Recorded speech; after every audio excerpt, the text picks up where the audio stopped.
With 5 days to go until the presidential election, Donald Trump dressed up as a garbage man and rode around in a garbage truck in Wisconsin. That's a real thing that happened. It's not a nightmare you had after you ate too much Halloween candy and fell asleep on the couch watching Dateline. It happened, dudes. Don't believe me? Well, strap in because it's time for a closer look. All politicians pander, but Donald Trump is the most shameless and prolific panderer in American history, and he's not even artful about it. I love America. I love women. I love banks. I love sports. I love cranes. I love trucks. I love the Second Amendment. I love tariffs. I love free trade. I love Christmas. I love construction. I love Puerto Rico. I love children. I love God and I love my church. I love UFC. I love people. I love the rallies. I love the police. I love the evangelicals. I love the Tea Party. I love the Muslims. I love the military. I love Mexican people. I love Canada. I love that book. I love that short. I love the farmers. I love the Bible. I love the poorly educated. I love McDonald's. I love cows. It sounds like someone's Tinder bio after they do 3 rails of cocaine. I love food, I love movies, I love long walks on the beach, I love trucks, I love cows, I love books, I love charts, I love dancing, I love McDonald's, I love loving things, I love listening to all the things I love, and I love to go with you because I love you, I love you, I love you, I love you, I love you, and send, and now wait. What is wrong with this? Donald Trump will say anything to anyone, but he doesn't mean any of it. And we all know that because we had 4 years of a Trump presidency to evaluate how sincere he was about his love for those groups. He betrayed farmers and ranchers with trade wars that hurt their exports. He betrayed truckers by relaxing safety rules that limited driving hours. He betrayed coal miners by weakening health protections while their jobs disappeared. He betrayed cows by eating an entire herd of them at the White House. He betrayed fast food workers by scrapping a plan to protect them from employer abuses. He betrayed women by halting an equal pay rule, curtailing access to birth control, and appointed the justices who overturned Roe v. Wade. And he betrayed the Bible and his own trade policies by selling his own Trump-branded version of it that was made in China. If you truly love the Bible, you're not supposed to profit off it. The only reason that's not one of the commandments is because God assumed it was implied. Should I put in, don't sell this stuff for personal gain? They'll know, right?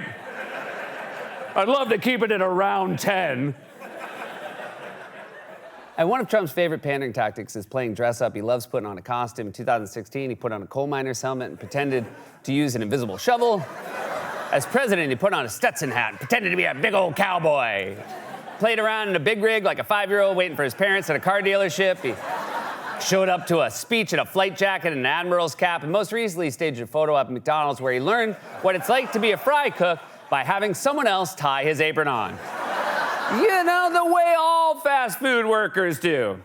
It looks like a medieval lord having his garments put on by a page. I shall be seeking an audience before the golden arches. Drape me in your finest flame-retardant fabrics. And then on Wednesday, he donned his latest and perhaps his most insane outfit yet. Trump arriving in battleground Wisconsin in an orange vest, jumping into a garbage truck, his name plastered on the side. How do you like my garbage truck? Is it really your garbage truck? Or did a sanitation worker show up to work that morning and say, where's my truck, dude? Also, you know how I know it's not yours? You're sitting in the passenger seat. Even when you're pandering, you still have to be chauffeured. Sanitation, it's hard work, but you know, I've got the muscle for it. Now take me around the park, Jeeves. I do love the park. You want to know what I really think of your garbage truck? I think it's awesome, and I think you should stay there. I think you should drop out of the race and host a reality show where you try out different jobs while wearing exactly one piece of that job's uniform.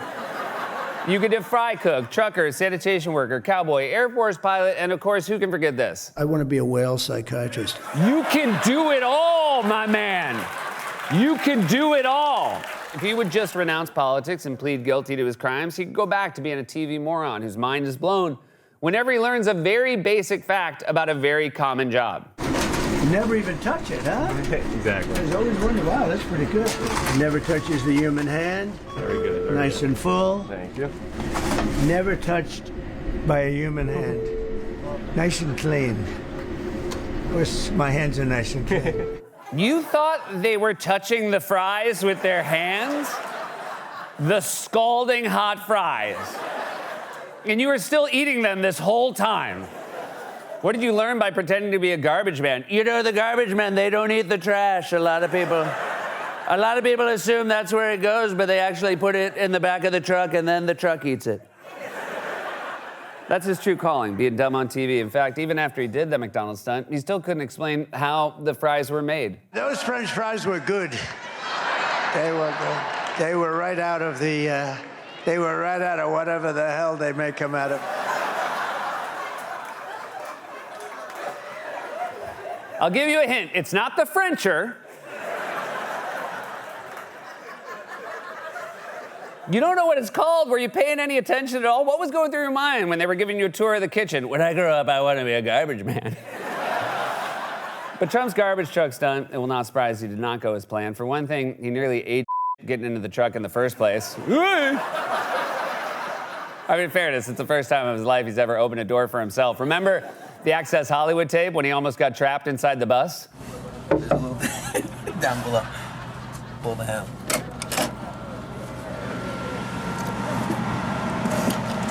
Hello?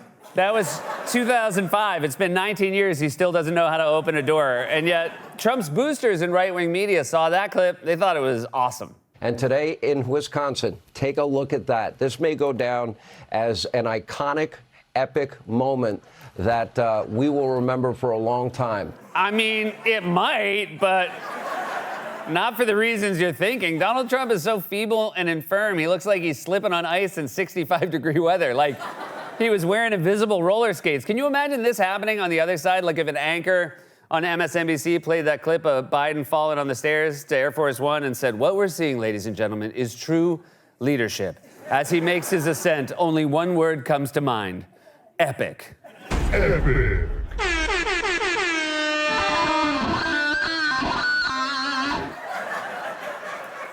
And yet, even that is somehow not the most indelible image from this ridiculous stunt, because what I'm about to show you is a real photo, completely untouched by our graphics team. It is not AI, it is real life. Here it is.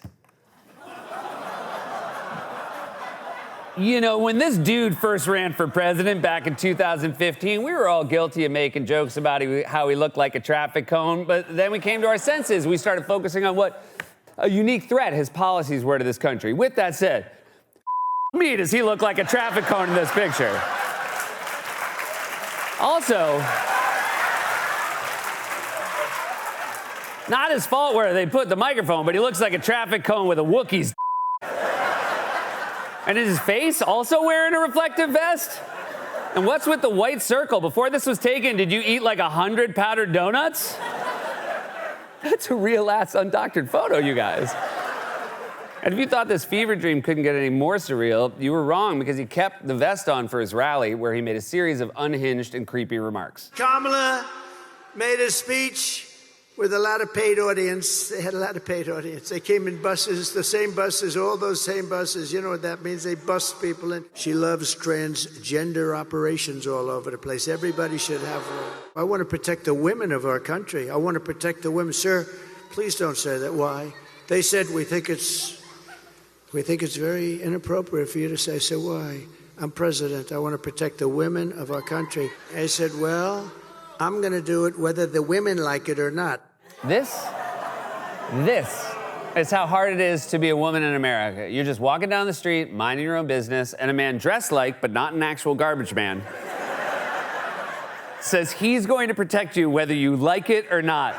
Also, what do you mean she wants transgender operations for everybody? Who's listening to that and believes him? Who thinks Harris's platform is everybody's switching? But somehow things kept getting more deranged and more surreal, because at the end of this unhinged speech, Trump did his usual YMCA dance with the costume still on. Young man, there's no need to feel down. I said, young man, pick yourself off the ground. It's like an audition for the Village People before they decided to go with 6. Yeah, garbage man, we're just not feeling it. How is this real life? He doesn't look like he's running for president. He looks like he's at a Halloween party in an assisted living facility.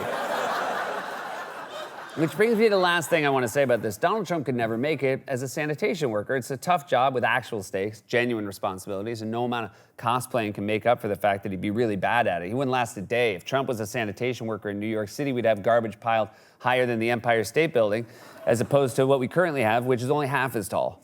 I mean, that's why he dances like this. He looks like he's struggling to tie the strings on a garbage bag.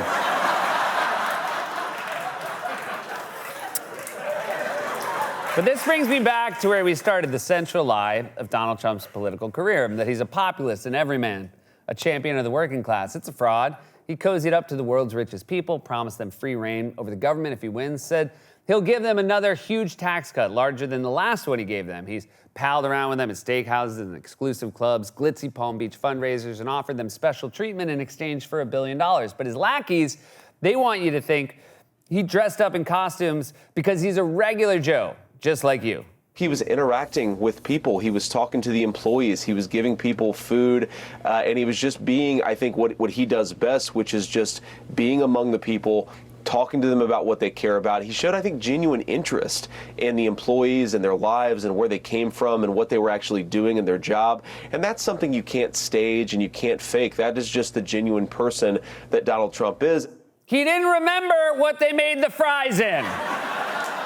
He showed more interest in how wind affects whales than how working affects people. Trump does not have a genuine interest in the lives of working people. Otherwise, he might care even a little bit about their basic needs. Instead, he bragged about refusing to pay overtime, which sanitation workers and fast food employees, just to name a few, depend on.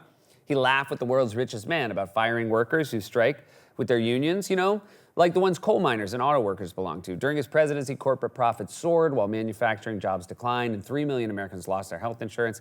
He once blurted out, and this is real, "I just don't want a poor person running the economy." The people closest to him quickly learned he's a fraud. His former aides and military officials have called him a fascist. His former lawyers and cabinet officials have called him a unique and dangerous threat to American democracy. People who were his best friends for decades have called him a liar, a coward, and a con man. His own vice president said he should never be president again, and his Secretary of State, his national security advisor, and his chief of staff called him an idiot, a dope, and a moron with the intelligence of a kindergartner, which is why he dresses like a 5-year-old trick-or-treating after dark. All right, Donald, don't forget your safety vest. He wanders into the street.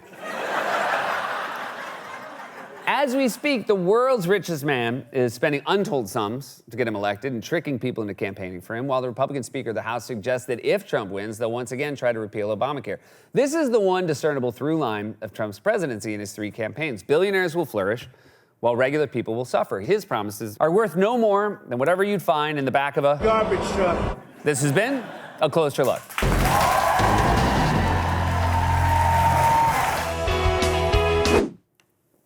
Hey, guys.